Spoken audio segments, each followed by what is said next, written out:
안녕하세요 여러분, 돌아왔습니다. 안녕하십니까. 안녕하세요. 불시에 얘기하셔갖고 깜짝 놀랐네요. 의문의 그녀 시온님의 어떤 목소리? 뭐 어떤 목소리? 끈적한 목소리.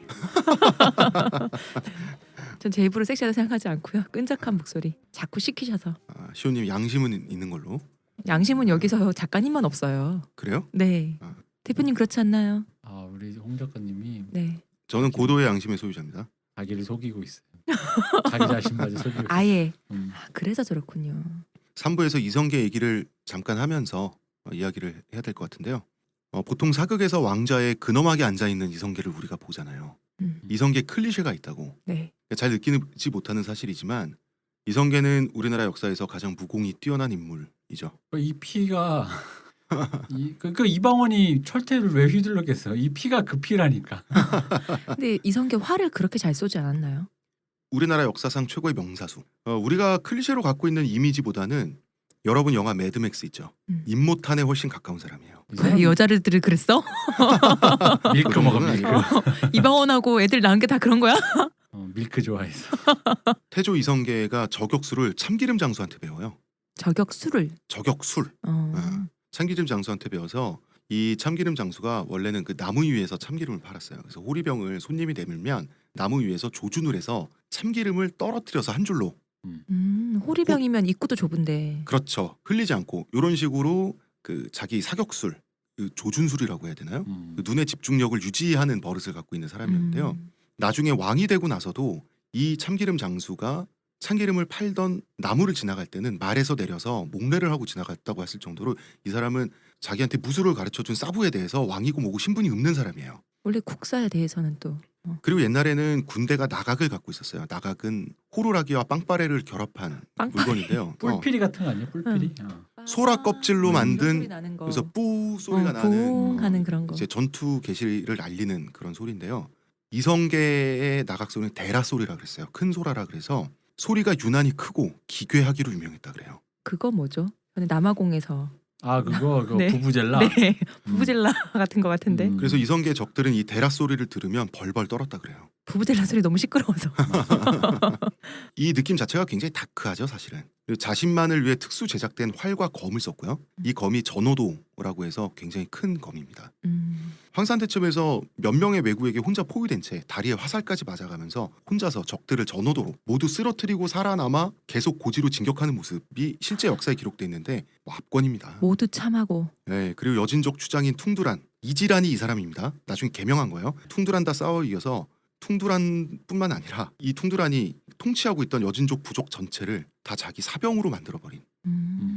나 그 얘기는 궁금해. 이성계가 조선인이 아니라 여진족이나 뭐 그쪽 핏줄이라는 얘기인데 그건 뭐예요? 아니에요. 아니에요? 아닙니다. 국적은 처음에 원나라 국적으로 태어났어요. 그러다가 아버지 이자춘과 함께 귀순했죠. 고려에. 그럼 원래 원나라 사람? 요즘으로 치면 조선족이라고 하는 제중동포 같은 거죠.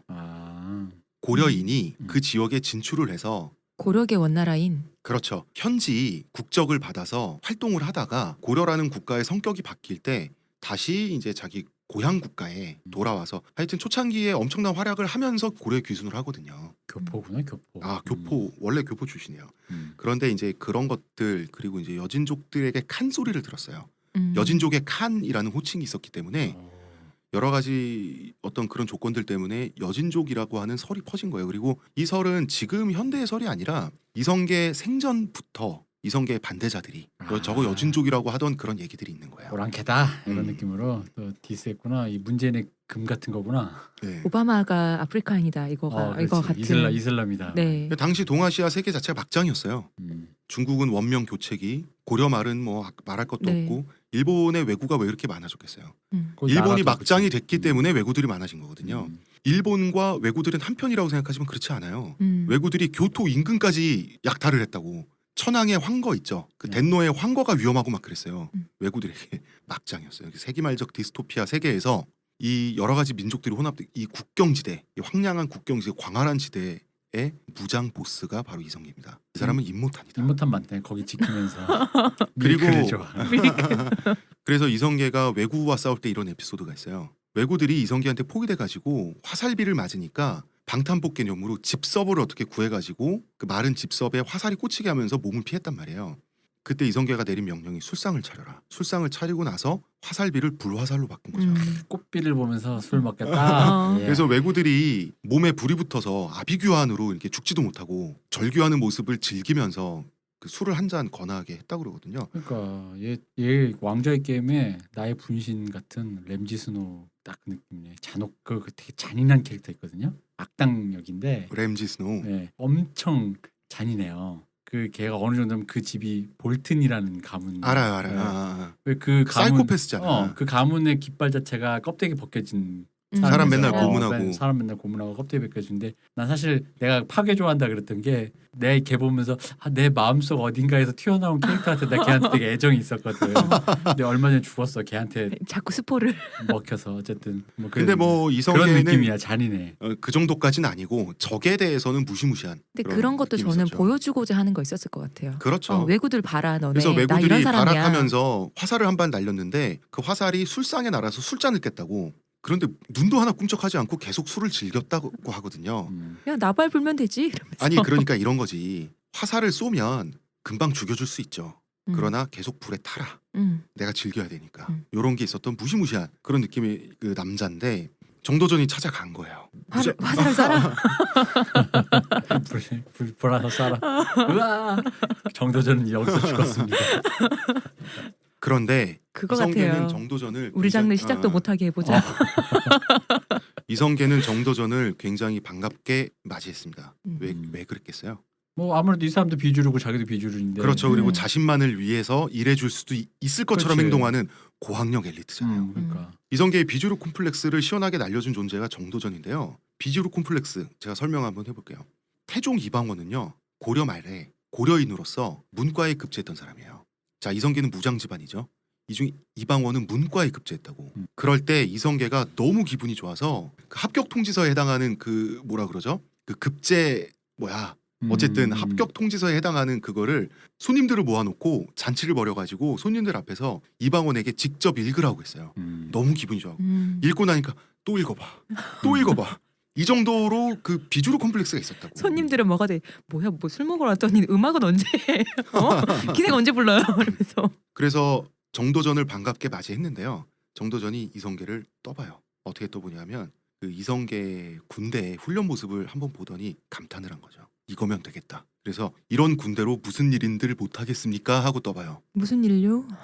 그렇게 물어봐요. 뭐 말입니까? 어. 이렇게 이성계가 물어보는데 정도전이 외구소탕이요 라고 다시 도망갑니다. 아시잖아요. 네. 그래서 밤새 놀면서 술을 마셔요 둘이서. 이때 정도전의 식견에 이성계도 감탄했다 그래요. 아들이 그 급제를 했을 때 그렇게 좋아했는데 이미 19배 급제를 한 초엘리트였잖아요. 그거를 모를 리가 없잖아요. 이성계가 정도전이 그런 사람이란 걸. 그렇죠. 얼마나 좋겠어요. 그리고 이성계가 아침에 숙취를 가지고 일어났을 거 아니에요. 이성계 군막 앞에 오래된 소나무가 있었는데 소나무 껍질을 벗겨서 정도전이 시를 써놓은 거예요. 무슨 시냐면 그 사이에 취향 저격. 당신은 세상에 나가서 어떤 큰 일을 해만 된다는 식의 암시를 줘요. 시를 통해서. 즉 역성혁명이죠. 정도전이 제안한 건 이겁니다. 시스템이 당신을 중앙으로 편입시켜주지 않는다면 당신 자신이 중심이 되는 새로운 시스템으로 판을 갈아버리면 되지 않겠습니까? 판 가는 거는 하드웨어는 이성계가 있죠. 군대. 그 안에 어떤 정신이나 철학이 있어야 될 거 아니에요. 정책이 소프트웨어는 있어야 돼. 나니까. 그거는 정도전인 거지. 그래서 제가 봤을 때 아마 이때 이 두 사람 사이에서는 미략이 있지 않았을까라고 생각을 해요. 역사학자들도 그렇게 생각을 하고요. 여기에 정몽주 같은 신진 사대부들이 처음에 속는 거죠. 그리고 정몽주는 정도전을 또 아꼈잖아요. 우리 도전이가 이렇게까지 할 리가 없다. 그럼요. 판을 깨려고 생각하는 애가 아닐 거다. 이렇게 믿었을 것 같아요. 그러니까 빨간 물을 정몽주가 들여놨는데 정도전이 더 나갈지 빨개진 몰랐던 거예요. 거지. 후배가. 뭐 이거는 이 드라마에 흔히 나오는 케이스잖아요, 대표님. 이석기 발음 조심해야 될 것 같은데요. 처음에 정몽주는 정도전이 고려 개혁파라고 믿었어요. 정도전은 혁명가고요. 정몽주는 개혁가입니다. 개혁과 혁명이 뭐가 다르냐? 혁이라고 하는 것은 가죽이에요. 가죽 혁자인데 이 혁이라고 하는 글자의 쓰임새가 정돈된 시기는 기원전이고요. 청동기 시대입니다. 이때 가죽은 영구적으로 보존되는 재료도 아니고요. 일상생활이나 이런 데 있어서 그렇다고 일회용품도 아니죠. 쉽게 만들 수도 없는 재료고. 요즘으로 치면 소모품이에요. 가죽이란 건 쓰다 보면 닳게 돼요.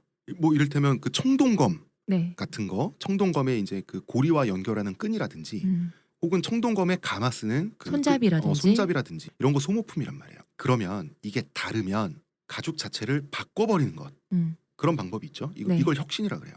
새롭게 바꾼다. 가죽을 보수해서 계속 쓰는 걸 개혁이라 그래요. 혁명은 이때 가죽 혁자는 바꾼다라고 해서 명을 갈아버리는 거예요. 즉 여기서 명은 정체성이라고 하면 정체성을 자체를 아예 세술은 세부대로 갈아버리는 게 혁명이에요. 보증 기간이 다 됐습니다. 손님 새로 구입해 주세요. 그렇습니다. 정몽주는 끝까지 고려 사회에 충성했기 때문에 자기가 사랑하는 나라를 좋은 나라로 만들고자. 개혁을 하려고 한 게 정몽주고요. 정몽주는 국가를 사랑하는 사람이 결국 고려라는 나라를 사랑했죠. 그렇죠. 자본론을 읽은 사회민주주의자라면 정도전은 자본론을 읽은 공산주의자. 공산주의자 내지는 그냥 혁명주의자죠. 정도전에게 있어서 지키고 봉사해야 될 대상은 백성인 거예요.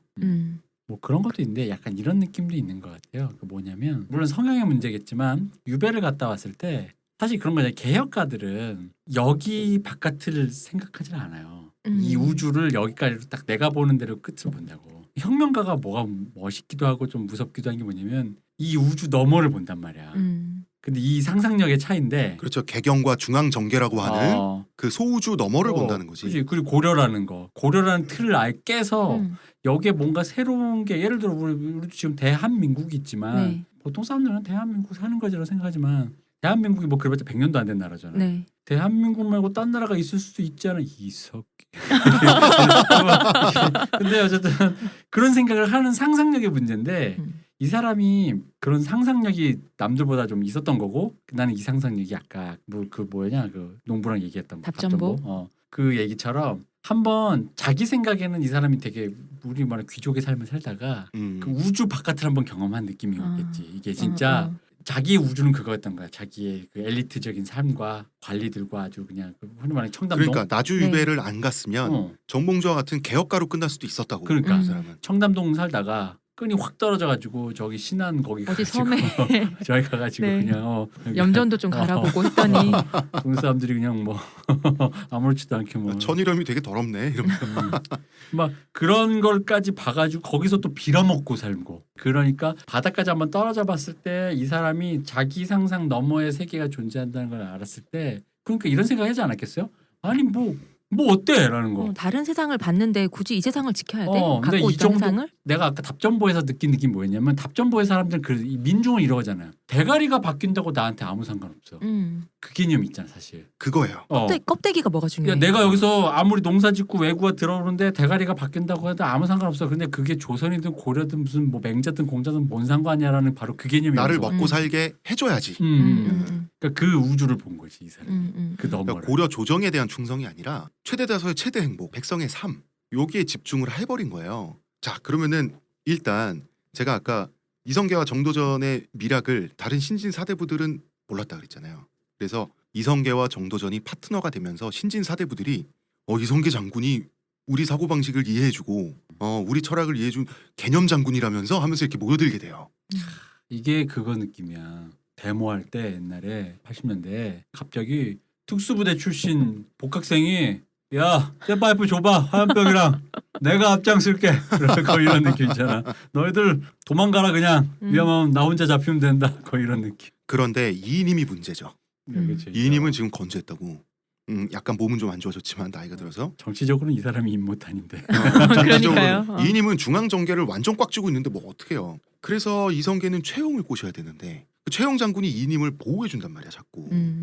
그런데 이인임의 수하인 염은방 일파가 사고를 칩니다. 어떤 사고인지 아세요? 뭔데요? 엄청난 기득권이잖아. 그러니까 있는 놈들이 땅떼기 좀 더 해보겠다고. 원래 자기들 친구였잖아요. 염은방. 그렇죠. 네. 해보겠다고. 염은방은 이제 그 문관, 그 다음에 이인임의 무관, 수하는 임견미. 임견미가 무력은 그렇게 출중했다고 합니다. 어떤 사고를 치냐면요. 조반이라는 하급 관리가 있어요. 하급 관리의 땅을 그냥 뺏어버려요. 탈취. 편법으로. 이 사람이 항의를 하니까 감옥에 넣어버려요. 그래서 감옥에서 괴롭혀가지고 죽여버려요. 남의 건물 뺏으셨네. 그래서 최영은 뚜껑이 열리죠. 더 이상은 안 되겠다. 더 이상은 안 되겠다. 그래서 이성계와 손을 잡게 됩니다. 그래서 야금야금 이성계 밑으로 모인 그 양정, 투정을 비롯한 신진 사대부들이 약진을 하게 되죠. 그래가지고 어떻게 되냐면 일단 염흥방 임겸이 다 처형당하고요. 이님 같은 경우는 이제 고향 땅에 낙향을 시켜버리죠. 숙청이 돼버린 겁니다. 일파가. 그런데 재밌지 않아요? 최영은 왜 끝까지 참았을 것 같아요? 본인도 군사 실력자지만 군사의 무력을 통해서 조정에 손을 대는 것은 나라의 기강을 흔든다고 생각했기 때문에 끝까지 참은 거예요. 쿠데타는 아니 된다. 그렇죠. 그런데 보다 하니까 이건 안 되겠다 싶어서 결국 살짝. 그렇죠. 살짝은 아니고 큰 거지. 당시에 이인임 집권자인데. 하긴. 이때까지만 해도 왜 또 웃으세요? 아니 그냥 최영 장군 참다가 이게 집도하는 느낌 있잖아. 가만히 있다가 에잇. 배 좀 갈라보자 이러면서 야 움직이지 마. 너 지금 너무 아파 지금. 그러니까 최영의 태도도 사실 이해가 가는 거예요. 굉장히 세련된 태도고 위대한 보수주의자가 맞아요. 근데 이인임이 대단하긴 대단한 게 이인임이 이성계를 가장 먼저 의심해요. 저 새끼 그러면서 저거. 숙청당하면서 최영한테 뭐라 그러냐면 조심하시오. 저 사람은 왕이 될 자다. 조심하라. 최영은 안 믿었죠. 얘가 그 정도까지. 정몽주는 아무 생각이 없었습니다.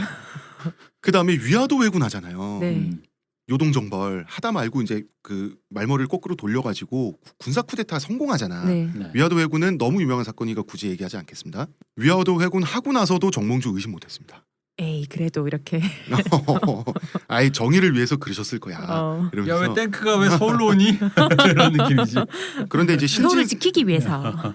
신진 사대부들이 군사 쿠데타를 지지하는 기묘한 상황이 연출된 거죠. 위화도 회군을 왜냐하면 이 신진 사대부들은 처음에 순박했잖아. 아까 네. 우리 2부에서 얘기했던 그 순박함이 처음에 있었잖아요. 옳은 생각을 하고 옳은 행동을 하면 사회가 바뀐다고 믿었어요. 그럴 리가 있나요? 그리고 순박해 보이는 이성계를 좀 얕본 것도 있겠지만 무엇보다 하다 안 되니까 군사력을 바탕으로 한 권력이 없으면 안 된다고 생각을 했기 때문에. 이제까지 이인임이나 다른 사람을 봤을 때 그렇죠. 이제 시간이 많이 흘렀으니까 데이터가 쌓였을 거 아니에요 자기들도. 그러니까 군사력 없이 안 되겠다. 이거는 입으로 떠드는 것만은 되지 않는다. 무력으로 개경을 옥죄어 놓고 그 다음에 우리가 개혁을 해야지가 된 거예요. 그래서 정몽주 같은 경우는요 고려의 마지막 왕이자 허수아비죠 공양왕을 이성계가 옹립할 때도 동참했어요. 그러니까 왕은 아무리 갈아치워도 조정 자체는 고려 왕국의 정체성을 건드릴 거라고는 생각을 안 한 거예요. 그러면 언제부터 갈라졌는가? 토지 개혁을 실시하면서 그렇게 됐어요. 정몽주는 원칙대로 패단을 없애고 적폐를 드러내고 원래 원칙대로 이것을 매만지자였는데 정도전은 완전한 토지 공개념. 모든 토지는 국가 관리한다.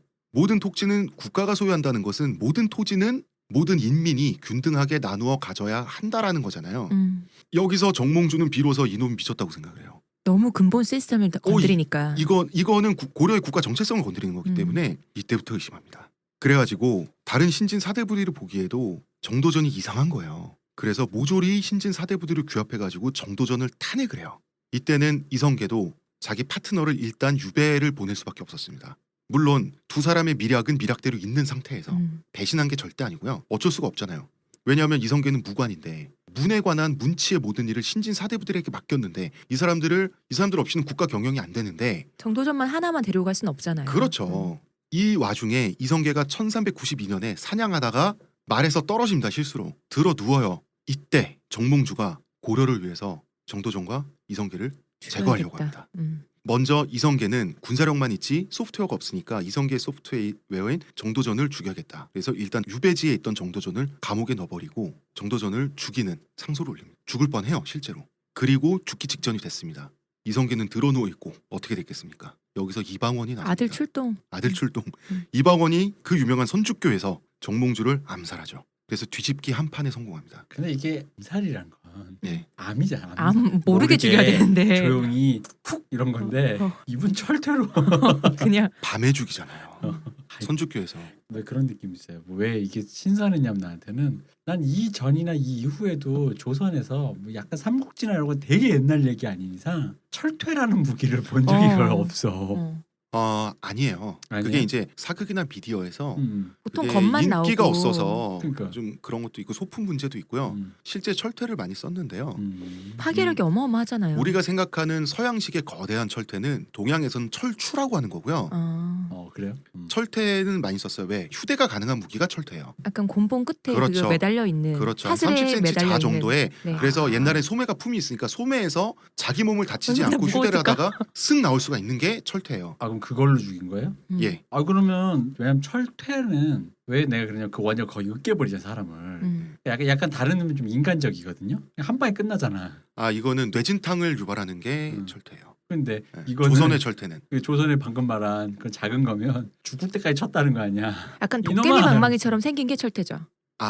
그 철퇴라고 하는 게요. 사슬이 있어서 추가 있는 게 아니고. 아니 도깨비 방망이 형태도 있고요. 철퇴라고 하는 건 형태가 5만 가지예요. 가장 직관적인 인간의 무기이기 때문에 그렇습니다. 우리가 보통 철퇴라고 하면 서양의 그 체인이랑 연결된 그러니까 그 저는 우직한 막대기가 그 가시 있고 막 나온 그 네. 모닝스타라고 하는 거 생각하는데 네네. 그거는 동양의 형태가 아닙니다. 하여튼 그렇고요.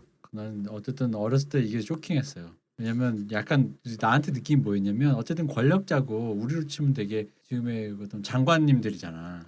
장관님 아들이 뭘 몽둥이를 들고 와가지고 실력 행사를. 너 반대한 다음에 아들이 두들겨 패서 죽였다는데 이때는 다 같이 죽을 판이니까. 음. 재밌죠. 사회를 바꾸자라는 것엔 동의했는데 어떻게 바꿀 건지는. 그렇죠. 여기서 갈라졌을 때 결국은 한쪽이 한쪽을 죽일 수밖에 없는 이 친구 사이도 굉장히 좀 그렇죠. 그런데 정도전은 아까 대표님 말씀하신 것처럼 원래 살던 우주의 경계를 나갔었잖아요. 네. 그렇기 때문에 이 사람은 백성, 최대 다수의 최대 행복이라고. 그렇기 때문에 정도전은 만민이 행복할 수 있으면 소수는 죽어도 된다요. 요 말 그대로요. 몇백 년 뒤에 레닌이 똑같은 말을 해. 정확히 레닌이 저 말을 똑같이 하거든. 심지어 저 레닌은 전 인류의 4분의 1인가? 뭐 몇 분의 1인가? 그 얘기 전 인류 단위로 얘기를 했어 이거를. 그래서 목은 이색, 자기 스승이죠. 발음 잘 조심. 뭐 이색 목은 이색 선생도 유배를 보내는 네. 자기 스승이죠. 유배길에 죽이려고 그랬어요. 이거 누가 말렸는지 아세요? 이성계가 말렸습니다. 그건 아니다. 그는 이성계가 정말 말렸고요. 브레이크가 없군요. 브레이크가 없어요. 정도전은. 그래서 왜 조선왕조 건국되고 나서 왕씨들 배에 태워서 강화도 가서 살게 해준다고 했다가 배에 구멍 뚫어서 몰살시켜버린 거 아시죠? 네. 이런 행동을 하는 사람이 또 이게 또 혁명가의 무서움이기도 하죠. 혁명가는 섬뜩하기도 하고. 원래 뒤를 보면 안 돼. 이게 불씨를 남기면 안 돼. 최대 다수의 최대 행복, 공리만 중요하다고. 그러니까 뭐 한 줌의 권력자, 지금까지 기득권들 죽어도 된다고. 그래서 포은 정몽주가 죽었을 때 이방원조차도 양심의 가책을 느꼈어요. 죽인 사람조차. 그래서 왜 둘이 시를 한 구절씩 읊잖아. 네. 그치. 이런들 어떠하며 저런들 어떠하리. 그때도 정몽주의 답가가 뭐였죠? 이 몸이 죽고 죽고 골백보면 죽고. 이런 게 있지만 자신의 옛 친구이자 정신적 스승인 정몽주가 민중의 적이라고 생각하는 순간 양심의 가책 같은 거 없는 거예요. 정도전에게는. 명언이면 1이야 사람이. 그랬고요. 혁명가니까 이것은 또 혁명의 또 어두운 부분이랄까. 그렇게 살아남은 정도전은 일단 이성계를 왕으로 추대하죠. 일단 고려의 국왕으로 만듭니다. 그 다음에 조선을 건국합니다. 왕이 먼저 국왕이 되고 그다음에 그렇죠. 이름을 네이밍을 다르시 한다. 그렇죠. 왜 국호를 굳이 그러면 바꿔야 했냐면 예초부터 이성국가 건설이 목표였거든요. 고려는 이미 자격이 없죠 그러면. 그렇죠. 이제는 그리고 먼저 이성계를 고려 왕으로 만든 후 국호를 바꾸면서 국가 시스템 자체를 바꾸는 거예요. 그러면서 이제는 이성계의 권력을 제한해야 되는 거죠. 그야말로 세술은 세푸대에. 그치. 그래서 이 이성계의 권력을 제한한다? 여기서 경국대전을 우리가 설명을 해야 됩니다. 경국대전은 조선의 헌법이에요. 경국대전이 곧 조선입니다. 즉 이게 고려와 뭐가 다르냐? 문자로 이루어진 원리가 곧 국가라는 거예요. 성문법이. 그렇죠. 그러니까 이 사람 고려 시대 사람 맞나 싶어요. 우리나라 왜 옛날에 광우병 시위 데모하고 막 이랬을 때 우리나라 헌법 제1조인가요? 그거 대한민국의 권력은 국민에게 있고 뭐 그거요. 모든 권력은 국민에게서 나오고 그거에 해당하는 핵심 구절이 초입에 나옵니다. 백성은 지극히 나약하나 힘으로 위협할 수 없고 지극히 어리석으나 지혜로 속일 수 없다. 이게 조선의 헌법이에요. 대단하죠. 지배 권력이 백성을 위해서 기능적으로 존재한다는 사실을 밝히는 구절. 주상전하, 태조 이성계예요. 주상전하는 스스로 인을 체득하고 백성들에게 사랑을 바쳤다. 즉 백성들의 승인을 받았다는 뜻이에요. 용비어천가도요. 지금은 정근대적 아부라고 인식이 되잖아요. 그래서 뭐 박비어천가, 노비어천가 이렇게 바리에이션이 있는데 당시 기준에서는 굳이 용비어천가가 필요한 이유는 백성들에게 이만큼 했다고 제출한 영수증이에요. 그러니까 이 공을 찬양하는 건데 공을 찬양했다는 게 한번 증거라는 거잖아. 이거 하셨고 저거 하셨고. 그래서 이거 왕이 하셨고. 되셔도 된다. 음. 라는 자격 증명서예요. 그렇군요. 우리가 생각하는 정근대적 어떤 그 아부의 그런 일환이 아니라 전혀 그 일환이 아니에요. 그리고 토지 공개념, 사전 협파, 토지란 개인의 것이 아니다. 이게 다시 뻘게. 나라는 백성을 근본으로 삼고 백성은 먹을 것을 하늘로 삼는다. 이게 헌법에 있는 구절입니다. 사람의 성품은 다 착한 것이며, 자, 요거는 정도전 생각과 다르니까 요건 맹자에서 인용을 한 거예요. 경국대전에. 사람의 성품은 다 착한 것이며 부끄러워하는 마음은 사람마다 모두 가지고 있는 것이다. 도적이 되는 것은 어찌 인간의 본성이겠는가. 도적을 만들지 않는, 즉 사회 구조적 문제의 책임을 돌린 후 이것을 해결해야 되는 것은 국가에 있음을 명백히 밝히고 있어요. 그 다음에 무죄 추정의 원칙에 해당하는 것들, 수사는 집요하게, 형벌은 관대하게, 이런 법원칙들, 이런 것들이 경국대전에 집대성이 돼 있습니다. 어마어마한 명조고요. 이게 600년 전의 책이라고 하기에는 기가 막힌 수준의 근대성을 가지고 있습니다. 이것이 정도전 한 사람의 머리에서 다 나왔습니다. 국가를 혼자 설계한 거예요. 한양 천도 계획부터 시작해서 한양이라는 계획 도시를 정도전이 설계를 했고요. 그 한양의 거리, 뭐 근정전이니 이런 전각의 이름, 궁의 이름 경복궁, 네. 그다음에 뭐 동대문은 흥인지문이고 남대문 숭례문, 이름 전각 거리 다 지었습니다. 조선이라는 나라를 정도전이 설계해서 만들었어요. 이 사람 심시티 진짜 제대로 하셨네. 이름 다 짓고. 600년 가는 심시티를 그래서 그럼 왕은 왜 존재해요? 백성들이 보고 섬기는 상징으로서 존재하는 거예요. 입헌군주를 하고 싶었군요. 그래서 조선이 건국되면서 토지개혁 실시되고 나서 드디어 조선 농민들이 쌀밥을 먹기 시작해요. 이게 이성계 장군이 먹여주게 한 밥이라 그래서 아직도 이북 사투리 이밥의 고깃국이라고 해요. 흰 쌀밥을 이밥. 이밥이라고 한다고. 입합. 이밥 혹은 이밥. 이것은 이성계 장군이 먹여준 밥이다. 먹여준 밥. 사실은 뭐예요? 정도전이 먹여준 밥이죠. 정밥이었어야 되는 건데. 이북 사람도 이 밥이 김밥이지. 김일성 장군이 먹여주는. 지금은 그렇죠. 어. 그런데 정도전은 이것을 이게 정밥이 아니라 이밥이라는 것에 기뻐했다고요.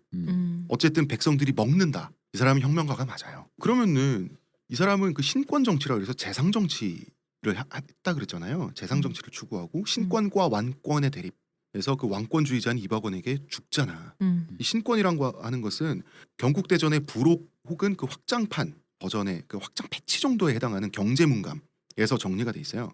행정법 전서에 해당하는 경제문감의 의도가 다 드러나 있어요. 재상지직, 재상이 할 일이라는 그 조항에 제가 그 번호를 제가 정리를 했는데요. 1번 자기 몸을 바르게 한다. 2번이 뭔지 아세요? 임금을 바르게 한다. 임금을 바르게 재상이 하는 거예요. 가르치고 혼내서. 3번 인재를 안다. 누구를 적세조수에 기용할지 왕이 아니라 재상이 결정한다는 얘기죠. 5번 4번. 4번 그러니까 이제 재상 정치에 관련된 항목만 제가 보았습니다. 아, 네네. 5번은 하극상이야. 임금을 이끈다. 22번은 임금의 직분은 재상을 논함에 있다. 임금은 재상을 고용하는 것이 임금의 직분이고 그냥 손 놔란 나머지는 얘기예요. 재상이 하는 것. 26번 재상은 장관을 선택하고 장관은 구루를 선택한다.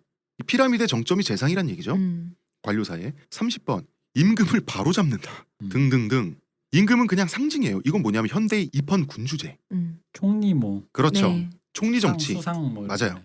아니 그러면 재상 독재 아닌가라고 하는 질문이 나올 수 있어요. 군주 독재와 재상 독재가 독재라는 측면에서 뭐가 다른가? 견제책이 있느냐 없느냐의 문제겠죠. 그렇죠. 그래서 경제 문감에 어사와 관관의 권한을 정리해놨어요. 어사는요 수사관이에요.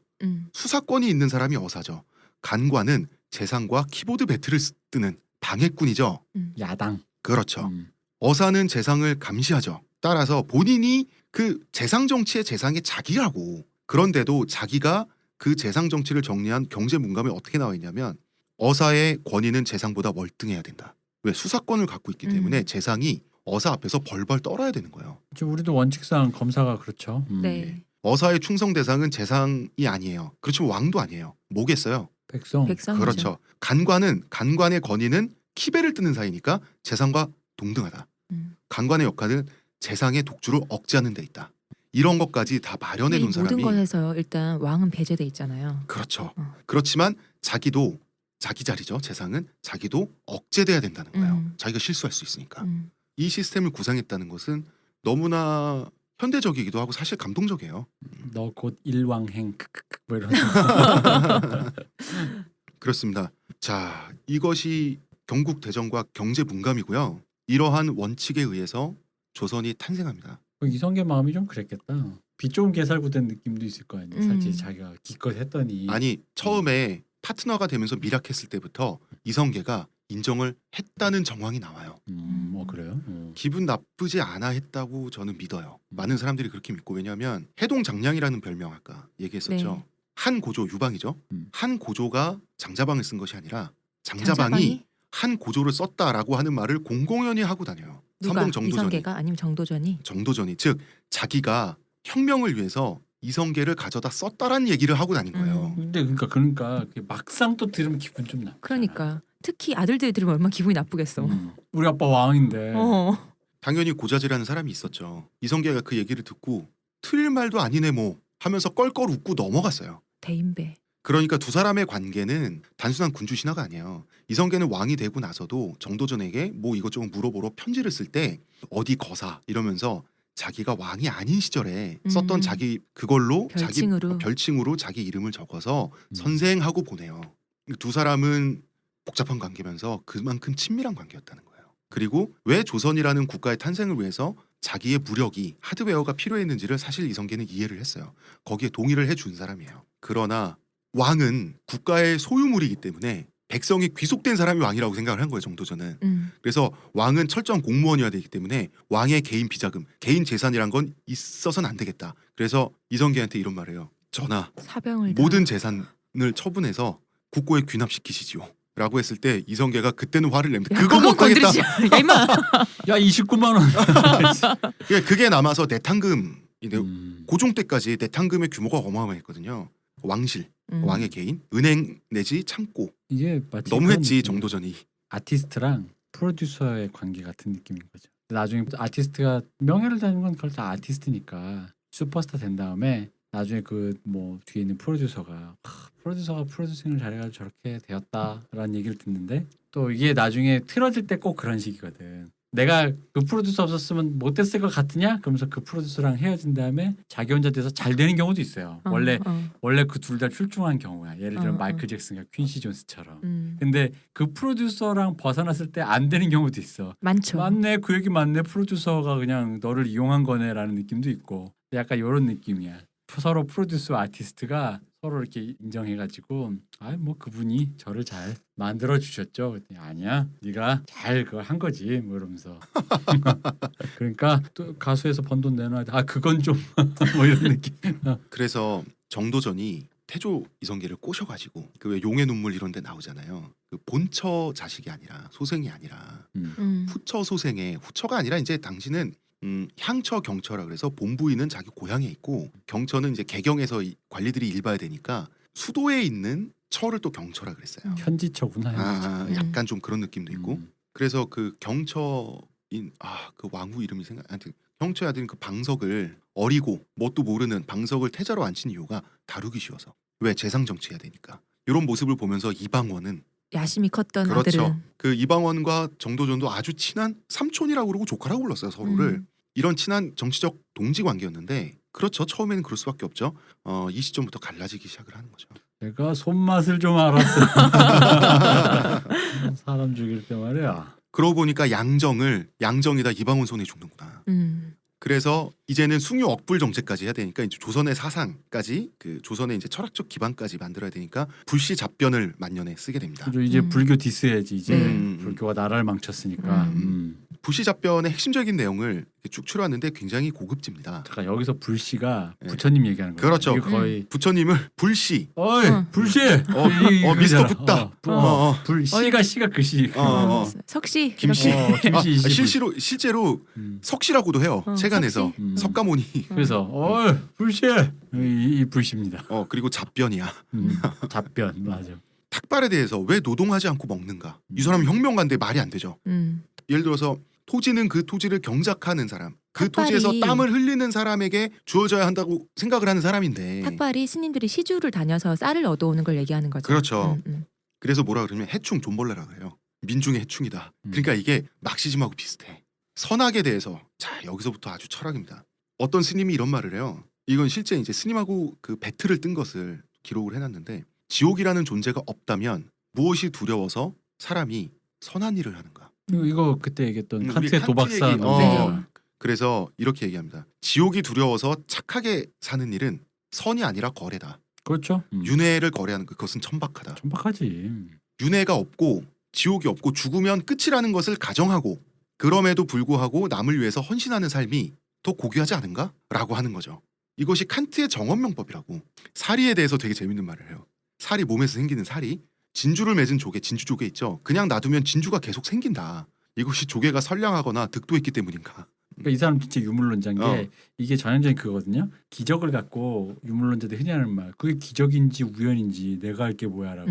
이거죠. 그냥 자연적인 현상으로 생기는 것이지 수행으로 생기는 게 아니라는 거죠. 현상이 있는데 그걸 네가 뭐라 부르든 상관없다는 거야. 그냥 현상인 거야. 현상뿐이다. 그건 기적이라고 너는 기적이라고 부르지만 그럼 나는 그걸 우연이라고 부를래. 윤회에 대해서 아니 윤회가 맞으면 동식물 이런 영혼을 가진 모든 것들이 지구상에서 항상 똑같은 수를 유지해야 되잖아. 그런데 왜 가뭄이 들면 10년째 동물들이 들판에 안 보이고 그 비가 많이 와서 이제 풍년이 들기 시작하면 모든 것이 많아지고. 많아지는가 이런 얘기를 또 왜 유물론적으로 수의 하는 거죠. 항상성이 이것도 맞지 않는가. 유물론자예요. 이건 사후 세계를 인정을 안 하니까 그러니까. 아예 인과에 대해서 지금 생의 결과는 인과론이 윤회론이잖아요. 네.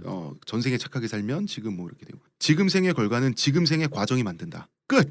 죽으면 끝. 그렇기 때문에 사람은 한 번 살고 한 번 죽기 때문에 억울하지 않게 살려면 투쟁해야 되고 내가 번 거 내가 먹어야 되고 내가 경작한 거.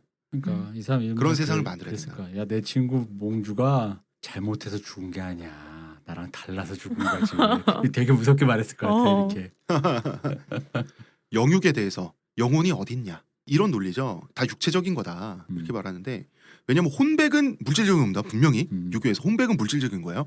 철학적인 거기 때문에 지금 제가 패스를 하겠습니다만은 영혼이 눈에 보이지 않잖아요. 눈에 보이지 않는 게 있다고 말하려면 주장하는 쪽이 근거를 제시해야지 없다는 근거를 제시하라고 말하지 말라는 거죠. 아 이것도 현행법에서 이거는 뭐지 우리 인터넷 이런 데서 얘기할 때도 없다고 말하는 네가 왜 네가 얘기하라고 이런 식으로 많이 하잖아요. 왜 그거 정말 똑같네요. 자비에 대해서 불교의 자비는 실리적이죠. 지금 자비롭게 행동하면 후생에 도움이 될 거니까. 근데 실리적인 거란 이건 거래라는 거지. 하지만 유교의 측은은 공감 능력, 이 사회를 더 건전한 사회로 움직이는 사회 신뢰성, 도덕적이죠. 어느 게 더 윤리적이냐 이런 말을 합니다. 굉장히 철학적이죠. 그리고 뭐 이런 거 유지행 불소 뭐냐면 육아는 배우고 지식과 행동 배운 걸 가지고 행동한다. 사회에 도움이 되기 위해서. 불교는 수호 수행하고 깨닫는다. 수행하고 깨달으면 좋죠. 혼자 좋은 기분을 느끼는 것이 사회에 무슨 영향을 끼치는가. 유물론 철학이고 혁명 철학이죠. 그래서 유학자들은 세상을 관리하고 백성들의 복지를 책임지는 일종의 선수들이에요. 그러한 역할을 해야 하는 이유는 뭐겠어요? 칸트의 정언명법이죠. 그것이 옳기 때문에 요걸 가지고 이 불교를 격화하는데요. 굉장히 세련되고 그리고 재밌어요. 근데 나 나중에 그 말 했을 것 같아. 개인적으로 이 스님이랑 얘기하는 장면 나오잖아요. 네. 그래서 아까 내가 했던 말 몽주가 나랑 잘못해서 죽은 게 아니라 나랑 달라서 죽은 거야. 몽주가 내 친구 몽주 왜 죽어야 되는데 근데 그러면? 이렇게. 너도 나랑 다르네? 이러고 있을 것 같은 거지. 걔가 왜 죽었을 것 같아? 이러면서 술 몽주가 한잔 따라주면서 몽주가 뭐 나쁜 일 해서 죽었을 것 같아? 나빠 죽은 게 아니야. 근데 너도 나랑 달라. 이제 정도전의 최후로 슬슬 갈까요? 병풍 뒤에 이방원이 철퇴에서 숨어 있을 것 같아. 부르셨습니까? 이러면서 여기 손맛 한번 느껴라 이러면서 오 조카 손목 스냅 좀 살아있어? 그러니까 찰집니다 이러면서 잘 지겠다. 그 중들은 머리도 또 머리가 없으니까 푹신하지 않고 아주 찰지겠죠 그냥. 또 슬퍼진다 우리 민봉. 야. 근데 하여튼 이 사람이 현대적인 논리들이 참 우리가 이 근대에서 이제 본 사람 왜 우리 그런 얘기 하잖아요. 옛날부터 전통이 있거나 혹은 옛날에 맥락 없이 또 옛날에 주장했던 사람이 있을 수 있는데 우리가 듣다 보면 어쨌든 최근에 들은 거를 기준으로 삼다 보니까 이거 그거네라고 느낄 때가 많거든.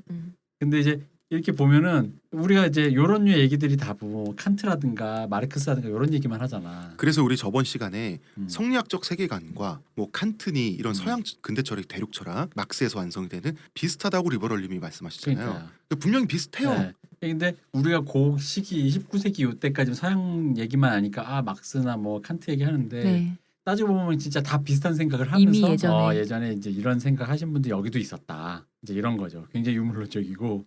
그리고 정도전은 불세출의 혁명가라고 하는 것이 혁명을 꿈꾸고 그 철학도 굉장히 세련되고 그리고 그 철학은 양심적이고 정의롭죠. 그리고 마지막 뭐지 혁명가요 가장 그리고 위대한 거. 성공했잖아. 그지 맞아. 혁명가가 성공했기 때문인 거예요. 성공하지 못하면은 혁명이 아니죠. 국가를 세웠잖아요. 자, 정도전의 최후, 이제 최후가 다가옵니다. 자, 1차 요동 정벌은 성공했지만 요동이라는 지역을 관리할 여력이 없어서 다시 돌아왔고요. 고려시대 2차 요동 정벌은 위화도 회군으로 좌절됐죠. 바로 그 위화도 회군으로. 그런데 명나라의 사대하고 위화도 회군하고 자 정도전 머리에서 나온 건데 이제는 나라가 안정됐잖아. 네. 그러니까 명나라의 사대는 할 수 있어도 그건 어디까지나 외교적인 거예요. 유교가 중화 이런 게 사대주의가 아니라고 처음에. 사대는 더 센 놈한테 붙는다 정도의 의미밖에 없어요. 그런 실용적인 당시에는. 그 외교술이라는 거죠. 네. 그런데 사대도 적당한 사대를 해야 유리할 거 아니야 외교적으로. 그러기 너무 위해서는 굴욕적으로 할 수는 그렇죠. 없죠. 요동을 정벌해서 군사적으로 명나라를 압박하면서 아이고 황제폐하 해야 그쪽에서도 우리 눈치를 본다고. 그래서 요동 정벌을 계획합니다. 제3차 요동 정벌. 자, 요것이 정도전이 이루지 못한 거고요. 또 하나 이루지 못한 것. 완전한 노비 해방. 대단합니다. 이 사람. 그러게요. 완전한 노비 해방. 요것은 조선을 건국한 건국 세력에게도 엄청난 압박을 받았습니다.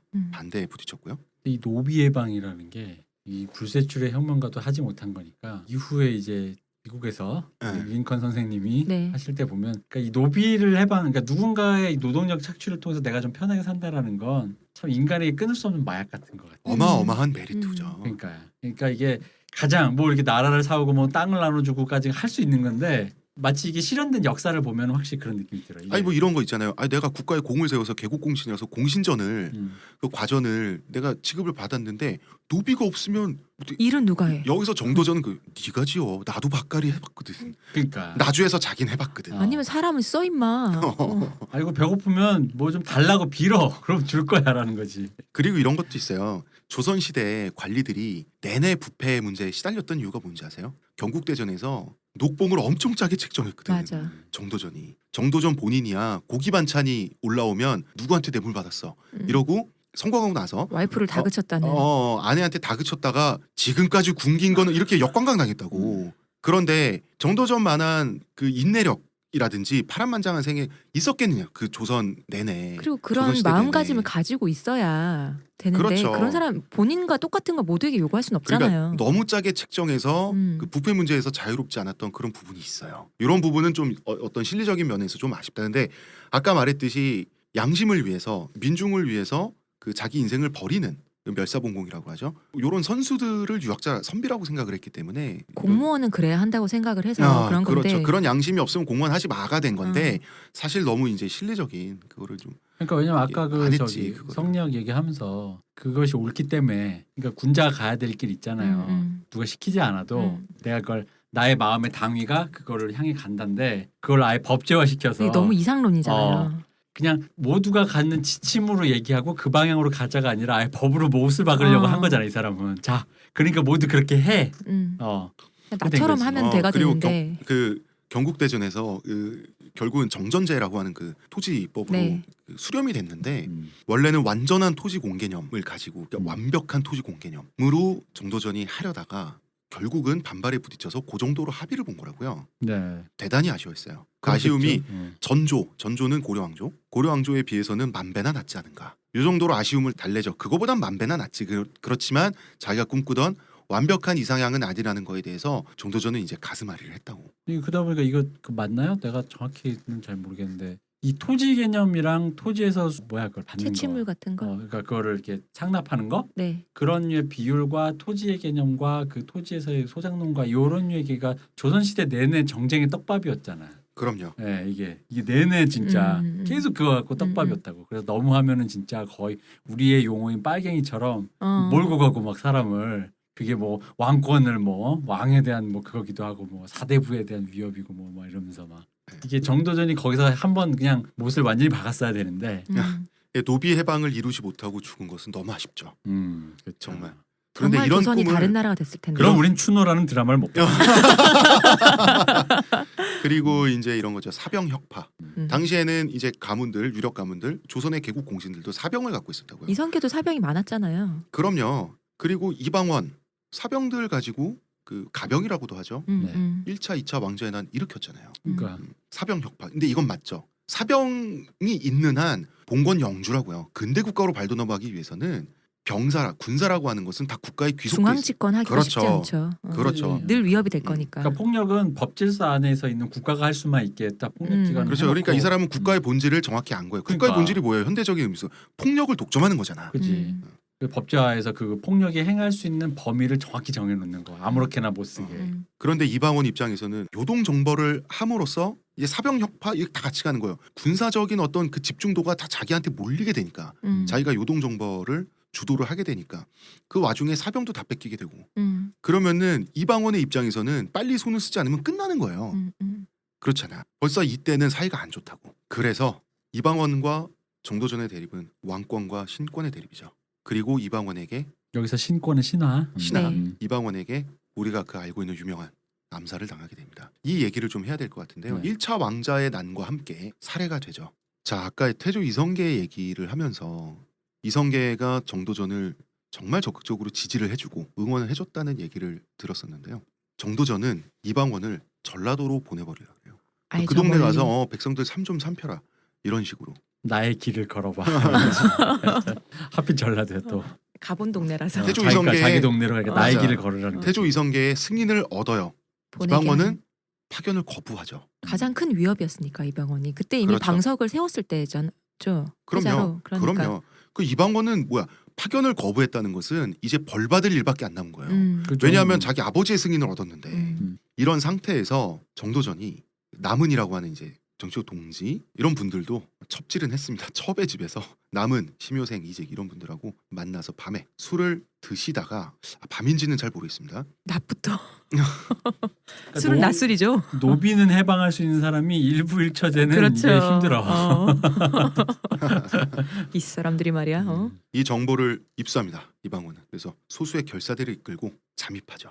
본인 옹립파가 있을 거니까. 그럼요. 음. 그래서 집이 이미 은밀히 포위된 상태에서 살해가 시작됩니다. 이거는 살육이라고 해야 되지 그러니까 않나요? 거의 뭐 사륙이 아니에요 그렇게 어. 되면. 몇 명 없었으니까요. 이제 최종 보스인 정도전은 가장 마지막까지 아니 근데 나는 궁금한 게 그 얘기가 안. 집을 그렇게 둘러서 죽였다면 집안에 있는 사람 다 죽이지 그러니까 않았겠죠? 노비나 어. 뭐 이런 다 사람 다 죽였- 다 죽였을 거 아니에요. 그러니까 그러니까 그건 살육이지. 살육이지.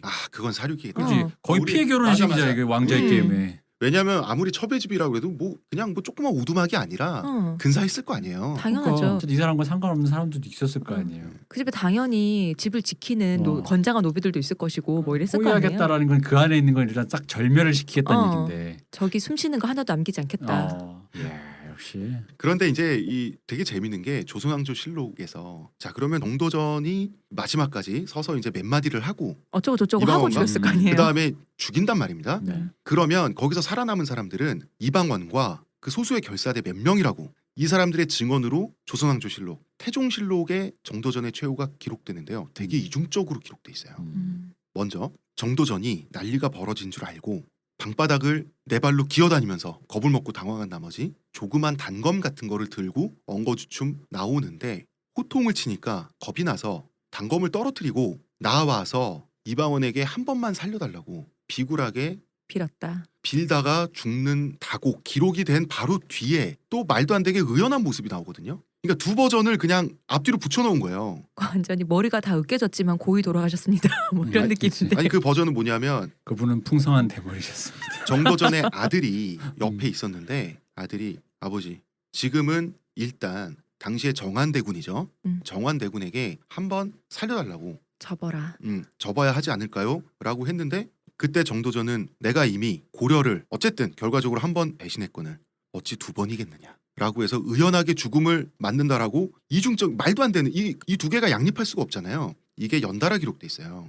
그러면 어느 편이 맞겠냐는 거지. 근데 앞에 서서 덜덜 떨었다 이게 항상 권력자 시선에서 그 히스토리 네. 말하는 이게 승리한 쪽에서 항상 적대자를 묘사할 때 전형적이거든요. 네. 저게 진짜로 항상 뭐 덜덜 떨고 막 되게 옹졸하고 막. 그러면 그 중에 한 사람은 그런 식으로 진술했고 어떤 사람은 적이지만 적의 최후지만 또 의연하게 진술했다고요. 또 요건 또 의외로 또 미화적인 거거든요. 또 그러니까 사실 둘 사이 어딘가 그 정도전이 안 무서웠겠어. 게다가 이방원이 몸 쓰는 쪽으로는 이 핏줄이 타고난 사람인데. 그래서 이방원은 몸 쓰는 쪽으로는 핏줄이 안 타고났어요. 그래요? 철퇴질 뭐야 그거? 이방원의 부하가 하는 거지 누가 직접 하나요? 그리고 이방원은 문신 출신이라고. 그래 자기가 한 거 아니었어? 우리는 항상 자기가 한 줄 알았는데. 이방원의 컴플렉스가 뭐냐면 자기 형, 음. 나 이 얘기 안 했다. 원래는 용의 눈물 이런 사극 보면 이방과가 큰형인 줄 알잖아요. 네. 이방우가 큰형이에요. 이분은 정몽주 같은 사람이에요. 그래서 조선 왕조가 개창될 때 자기는 고려의 신하지 조선에 아무리 될 수 아버지가 없다. 세운 나라라도 그럴 수 없다 그래서 자기는 고려의 신하로 죽겠다 그래서 아버지가 나라 세웠는데 자기가 태자가 될 거잖아요. 그런데 산에 들어가서 술 먹다가 그냥 죽어요. 지사로 죽어요. 고려의 지사로 죽는다고.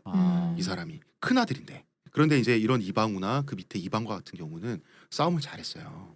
활도 잘 쏘고. 아버지의 피를 많이 물려받은. 그렇죠. 그런데 본인은 아버지만한 무공이 없는 게 컴플렉스였어요. 근데 그래서 더 예뻐했을 것 같아요. 급제했을 때 그렇게 예뻐했던 그렇죠. 게 아버지는 나는 이미 무공이 완료됐지만 이쪽으로 뛰어난 아들을 원했을 거 아니에요. 그게 그렇죠. 이방원이었잖아요. 그리고 그 이방원의 아들인 양녕대군이 할아버지와 외모부터 성격 맞아. 또 많이 닮았고 그리고 화를 잘 쐈다고 할아버지 닮아서. 컴플렉스. 그러니까 그 양녕대군을 향한 태종 이방원의 감정은 애증이죠. 그러니까 자기를 안 닮고 자기 아버지를 닮은 나도 거에 못 대한 닮은 걸 저 새끼가 증오도 몰빵. 있지만 내 몸속에 우리 아버지의 피가 있으니까 그렇긴 한데. 그런 또 사랑이 있는 거예요. 나 아까 큰형 나 몰랐던 얘기인데 큰형 얘기 들으니까 그러면 둘째가 큰형 닮았네. 중돼가지고. 됐어요. 속세를 떠나서. 그렇네. 어. 효령은 또. 야, 그렇구나. 나 왜냐면 우리 이미지는 이방원이 농담처럼 맨날 하는 게 아버지 핏줄 때문에 철퇴질하고 그러니까요. 다니고 기질적으로도 이거 뭐야 막 이런 사람으로 우리 이미지가 돼 있고. 아니 조영규라고 그 직속 신복 히트맨이 있었어요. 당연히 히트맨이 합니다. 그렇구나. 정몽주한테 철퇴 휘두른 것도? 그럼요. 참 나름 엘레강트한 사람. 그러게요. 네. 그러나 성격은 잔혹했다. 음. 잔혹했다기보단 비정했다. 자, 그런 대목이 있고요. 그리고 정도전이 마지막으로 죽기 전에 의연하게 시를 읊는데요. 이 시가 남아 있어요. 자조시라고 해서 스스로를 자조함. 자조 관조라고 하는 게 굉장히 세련된 그 감정이잖아요. 이걸 최후의 순간에 스스로를 위해서 시를 짓고 시를 읊고. 이 어떤 좋습니다. 면에서 아재 감성인데 자조. 당시 자조와 네. 지금 자조는 약간 같은 말이고 같은 뜻이지만 쓰임이 약간 좀 다르죠. 괴를 달리하죠. 괴를 좀 달리하죠. 자조시 한번 읽어볼까요? 조존과 성찰 두 곳에 온통 공을 들여서 온 힘을 쏟았다는 얘기가 지금까지 살면서 책 속에 담긴 성현의 말씀 저버리지 않았네. 여기서 책이라고 하는 것은 뭐겠어요? 맹자죠. 맹자죠. 30년 긴 세월 고난 속에 쌓아놓은 모든 사업.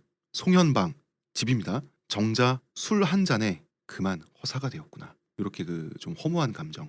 이 시를 읽고 들은 사람들이 기록해줬어야 될 거 아니에요. 그렇죠. 그러니까 사실 이방원도 이러한 마지막 품위 있는 기록을 남겨줄 만한 기품은 있었던 거예요. 그리고 그 정도의 사람이라고 생각했겠죠 당연히 정도전을. 그랬죠. 그래서 정도전은 이렇게 죽게 되는데요.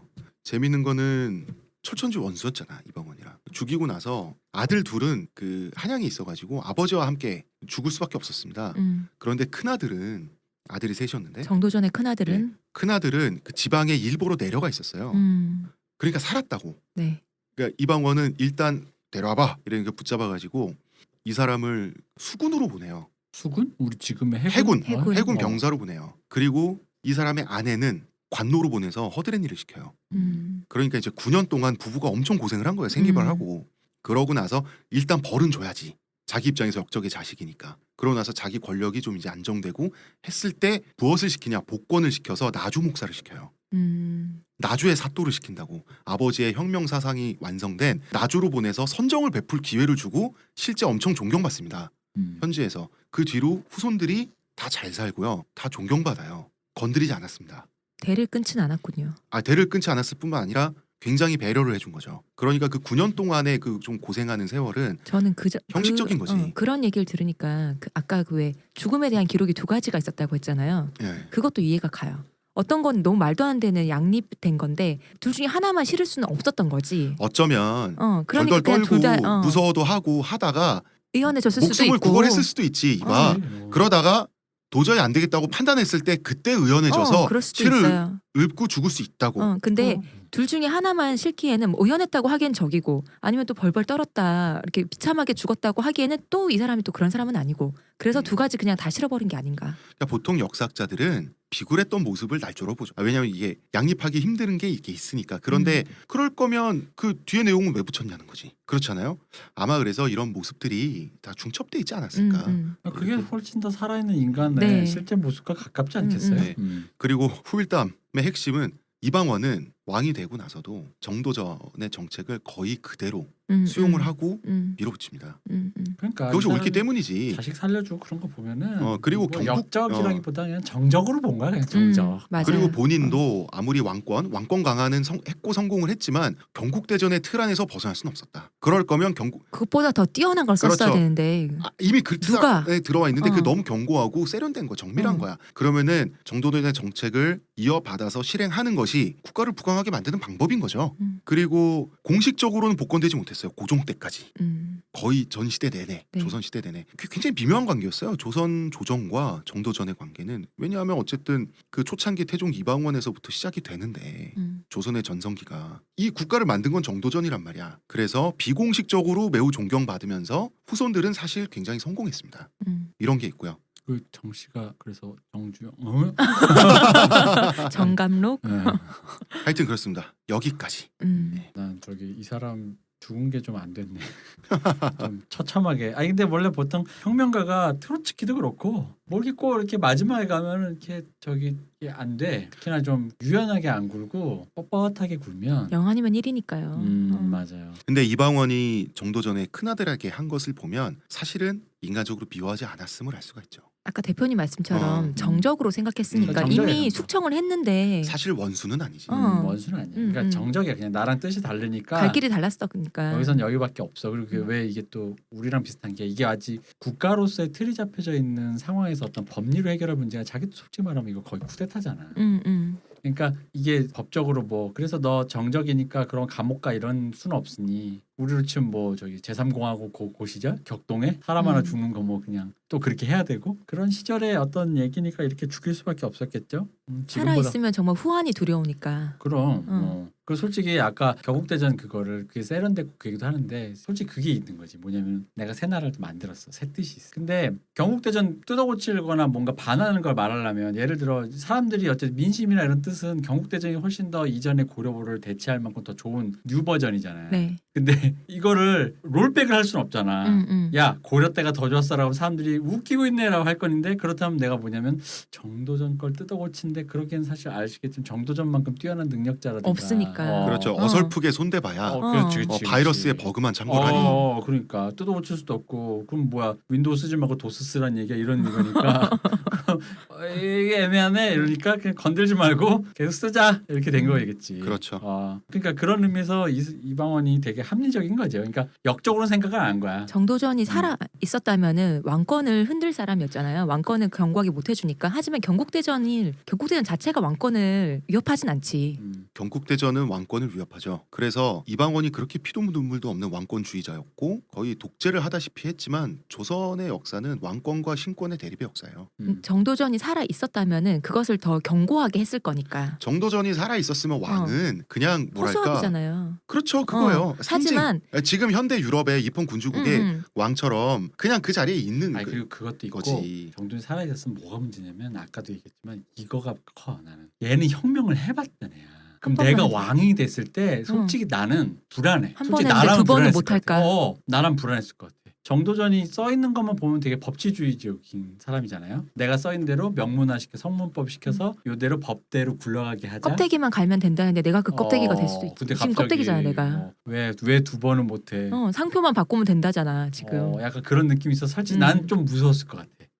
이방원이 정도전을 그런 의미에서. 그렇죠. 그러니까 그렇게 이제 그러나 이제 그 제거에 성공하고 난 후에는 그치. 그 다음에는 굳이 그럴 필요가 없잖아요. 그 다음엔 뭐 그냥 사실 나쁜 사람은 아니었는데. 이러면서. 그러니까 나랑 뜻이 다른 거지. 경국대전 자체가 왕권을 위협한다고 해도 왕이 확실하게 내가 왕권이 이렇게 확실하게 서 있으면은 그런 부분은 좀 대충 하면 되잖아. 주창하는 신하가 없다면. 딴 생각도 잠깐 한 게 우리 이 비운의 혁명가들로 치면 트로츠키라든가 체게바라 네. 둘 다 되게 꽃미남으로 유명하거든요. 이 사람 두꺼비. 이게 내가 맨날 느끼는 왜 우리 이게- 혁명가님은 이게 아시아인의 숙명인가요? 그런데 이 사람은 비록 자기 자신은 비운의 최후를 맞았지만 뭐 근데 후손들도 따지고 보면 잘 됐고 무엇보다 자기가 설계하고 세운 나라가 600년을 마지막에는 좀 꼬라지가 안 좋았지만 어쨌든 600년을 존속했다는 것은 이 사람은 혁명가로서 성공한 혁명가다. 혁명가는 죽어도 그럼요. 혁명은 살아남았고요. 그러면은 정도전이 지금 우리에게 무슨 의미냐라고 하는데 난 정도전 정말 좋아하거든요. 제가 네. 이분을 굉장히 좋아하기 때문에 사람들한테 꼭 말해주고 싶어. 한국인들의 신장과 치아를 만들어줬잖아. 맞아. 먹고 고려- 살게 해서. 그럼요. 고려 시대에는 왜구가 우리보다 체구가 작다란 기록이 없어요. 조선 시대에 임진왜란 때 저 사람들이 이렇게 자가가 된 거예요. 그러면 일본 사람들이 작아진 거겠어? 우리가 커진 거겠어? 구함할 때까지도 서양인들도 한국인들의 좋은 풍채 있죠. 신장은 인정했다고요. 그리고 많이 먹는다. 대식국이라 그랬잖아. 네. 그지. 많이 먹는다. 이 많이 먹는 시스템. 먹을 수 있게 해준 시스템. 그럼요. 지금 우리나라 사람들 솔직히 아시아에서 좀 이게 좀 옳지 않은 차별적인 얘기긴 한데 한국 여자 제일 예쁘잖아요. 응? 그래? 그렇지 않아요? 아시아에서? 어디 아시아 뿐이겠어요? 그런데 이런 외모적인 부분 있잖아요. 이런 거 만들어줬다고. 600년 동안 우리 선조들이 먹어서 이렇게 됐고 그리고 보릿고개라든지 우리나라 사람들 신장이 작은 문제라든지 하는 게 구한말에서부터 일제시대를 거치면서 이런 게 생겨난 문제들이고 지금 조선시대의 신장을 시대적인 어떤 그 보정과 비교가 들어가야겠지만 지금 회복한 상태잖아요. 뭐 조선이니까 한반도 사람들이 등치가 크다라는 기록은 여기저기서 굉장히 많이 네. 나온 기록. 그리고 많이 먹는다. 잘 많이 먹어서 잘 먹으니까 크는 거 커졌잖아. 아니야. 그렇지. 그래서 우리가 치아나 외모나 뭐 몸집이나 골격이나 그렇지 몸매나 이런 것들이 정도전님에 음. 의해서. 좋아졌잖아. 이거는 정도전이 만들어준 건 맞다고 저는 분명히 믿고요. 이거 봐봐. 메이저리거가 될 수 네. 있을 때 아시아에서 최초로 메이저리거가 이거 봐봐. 나오는 게 이게 다 정도전 정도전 덕분에. 때문이다. 21세기의 정도전이 무슨 소용이냐라고 누가 얘기하면 저는 이렇게 대답을 한다고요. 근데 그건 내가 전부터 농담 삼아 했던 얘기. 아니 메이저리거가 미국에서 난다긴다는 양키니 뭐 흑인이 그러니까 흔히 말하는 피지컬이 뛰어난 동네에서도 가장 뛰어난 애가 될까 말까 판에 이 좁은 나라에서 아시아인이 몇 명이나. 한 고등학교에 2명씩 나오고 막 이게 다 정도전님 덕분에. 이게 다 정도전 때문이다. 아니, 그건 말도 안 되는 소리 하지 마. 아니 왜 이게 그 얘기잖아. 아니 왜 맞잖아. 중국도 11억 인구에 그치. 한 명 나올까 말까인데 그때 그래가지고 메이저리거 스카우터가 신기해서 왔대요. 5천만 인구 중에서. 아니 고등학교에서 2명이나 나왔다는 건 이 고등학교 뭘 먹이나요? 미국에서도 되게 드문 일이거든. 이 양반 장군수를 먹여 그것까진 키우고요. 비약인 것 같고. 역시 정도전님이 메이저리거 그분은 700년 후에 한국에서 박찬호가 160kg의 공을 던지는 걸 보고 내 계획이 맞았다. 우리 연느님도 만들고. 설계가 맞았다. 네. 연느님의 메달을 보는 순간 내 설계는 맞았다. 그리고 이제 삼봉 정도전 이분의 삶이 멋있어요. 저 매혹된 눈빛. 저는 정말 존경합니다. 네. 제가 역사적 인물 중에서 가장 존경하는 분이에요. 이분 되게 흐뭇한 얼굴. 이분 스타벅스 컵 사가지고 체게바라 얼굴 지우고 정도전님 얼굴 박을 기세야. 근데 이게 우리 좀 미남 체게바라가 잘 팔린 건 솔직히 혁명가의 낭만성도 있지만 잘 생겨서거든. 체게바라가 누군지 몰라도 그 티셔츠 많이 입잖아요. 근데 이분 난 실제로 아직 그 그림은 이 얼굴을 본 적이 없어요. 그림 그려놓은 거를. 근데 그렇게 홍 작가님 묘사한 것처럼 그렇게 못생겼다면 안타깝네요. 외모로 뭐라 할 건 아니지만. 그러니까 못생긴 것까지는 아니고 좀 넙대대했다. 자, 스튜디오 시간이 다 됐는데요. 네. 오늘의 탈모 팁. 탈모에 좋은 음식이란 것이 과연 효과가 있는가? 있나요? 있겠죠? 있지 않을까요? 정말 미세하게 있는 듯도 합니다. 그 유명한 음식들 많잖아요. 콩 뭐 이렇게. 아니, 그러니까 우리 그런데요. 그때 옛날 맨 처음에 1화 때 제가- 허브 얘기한 것처럼 네. 아주 그게 막 압축돼서 뭘 먹지 않는 한 효과가 아주 눈에 보일 정도는 없겠지만 있긴 있겠지. 있긴 있죠. 음. 그 중에 대표적인 게 콩이죠. 네. 그런데 까만 콩. 맞습니다. 제가 또 콩을 좋아해요. 그래서 콩의 효능에 대해서 정확히 알고 있습니다. 저는 또 프로페시아. 네. 콩이 프로페시랑 비슷하지 않아요? 가슴 나오지 않아요? 여성 호르몬 그. 그래서 저는 제가 콩국수를 정말 좋아하는데요. 콩국수의 계절입니다 이제. 두부도 좋아하세요? 아주 좋아합니다. 하긴 다 좋아하는데 콩은 다 좋아하시겠다. 다 좋아하는데 저는 콩을 마음껏 먹지 못합니다. 가슴 나올까봐. 저는 실제 콩을 많이 먹잖아요. 가슴이 좀 나옵니다. 그래서 왜 그런 얘기를 저한테 진작 안 해주셨어요, 여러분? 왜 진작 안 해주셨어요? 효과가 있을 수는 있는데요. 부작용에 비해서는 저는 콩의 경우는 저는 비추. 특히 비추? 가슴 나온대잖아요. 저처럼 프로페시아 부작용이 좀 있는 분들은 아마도 저희 예상인데 그냥 저희 관심법이에요. 좀 연관성이 있나 저는 이런 느낌도 들더라고요. 식품으로 저렇게까지 될까 싶은데요. 식품계의 프로페시아 아닌가. 콩은요. 저 같은 경우는 막 콩국수를 하루에 2그릇씩 국물까지 비워가면서 드세요. 예, 한 열흘 동안 먹기도 완탕. 하고 막 이러거든요. 예. 사이사이에 두부 반찬 꼭 먹고 이러면 저는 커지는 거 느끼거든요. 가슴. 그런데 가슴이 커지는 것만큼 머리가 나느냐라고 하면 저는 아닌 것 같아요. 제가 그래서 콩을 싫어하는 이유가 그래서. 식품계의 프로페시아 음. 저에게는 아 근데 실제 그래서 그런 얘기 예. 많아요. 탈모에 전 좋은 처음 음식이란 들어봐요. 것이 과연 효과가 있는가라고 하는 질문에는 전 솔직히 말씀드리겠습니다. 모르겠어요. 음. 모르겠는데 눈에 띄는 효과는 없다고 본다.